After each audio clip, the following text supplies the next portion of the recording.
নমস্কার সবাইকে, সবাই কেমন আছো? আমরা তো খুব ভালো আছি। আজকের ভিডিওতে থাকছে কালী পুজোর দিন আমরা কি করলাম।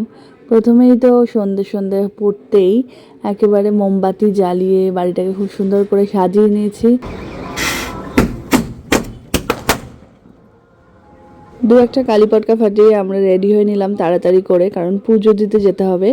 যেখানে আমরা প্রত্যেক সপ্তাহে পুজো দিই, যে মন্দিরে গিয়ে ফার্স্টে সেখানে গেলাম। ওখানে গিয়ে যা যা কেনার সমস্ত কিছু কিনে মাকে পুজো দিলাম মন ভরে। আর মায়ের মুখটা এত অপূর্ব লাগছে, সুন্দর শাড়ি পরিয়েছে সাদা লাল পেরে, খুবই ভালো লাগছে। এরপর এখান থেকে আমরা চলে গেলাম আরেকটা মন্দিরে। সেখানে গিয়ে তো দেখলাম প্রচুর লাইন। সেটা জানা কথাই যে এখানে প্রচুর লাইন হয়। আমরা যা যা লাগবে সমস্ত কিছু কিনে নিয়ে লাইনে দাঁড়িয়ে পড়লাম দুজনে মিলে। তো সবাই দেখছি খুব সুন্দর সেজে গুজে, খুব খুশি মনেই কিন্তু লাইনে দাঁড়িয়ে আছে। মায়ের পুজো দেওয়াটাও কিন্তু একটা ভাগ্যের ওপর নির্ভর করে, যদি ভগবান না চায় এটা কিন্তু কখনোই সম্ভব নয়। এরপর সৌরভ আমাকে বলে একটু বসো, আমি লাইনে দাঁড়াচ্ছি। যাই হোক, আমাদের পুজোর টাইমও চলে এসছে।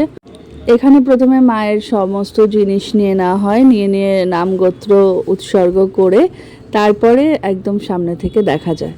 এবং যেখানে সেখানে আপনি মন্দির বা বিদ্যা রাখার ব্যবস্থা আছে, সেখানে অবশ্যই রাখবেন, সবসময় অবরণ করতে পারে। যারা অঞ্জলি দেবে তারাই মন্দিরে যে প্রাঙ্গণ এখানে এসে বসবে।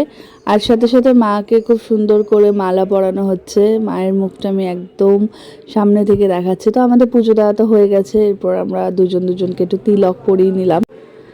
মায়ের পায়ের সিঁদুর এর একটা আলাদাই মাধুর্য আছে।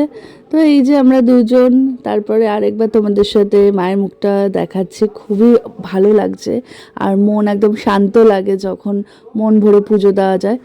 এরপর প্রতিবারের মতোই আমরা কালী পুজোর দিন রাত্রেবেলা কোথাও ঠাকুর দেখতে বেরোই না। সো দুজনে মিলে একটুখানি এদিক সেদিক গিয়ে তারপরে আমরা বাড়ির দিকেই ব্যাক করেছি। এই ভিডিওটা এখানেই শেষ করছি। দেখা হচ্ছে নেক্সট কোনো ভিডিওয়। ততক্ষণ পর্যন্ত সুস্থ থেকো, ভালো থেকো।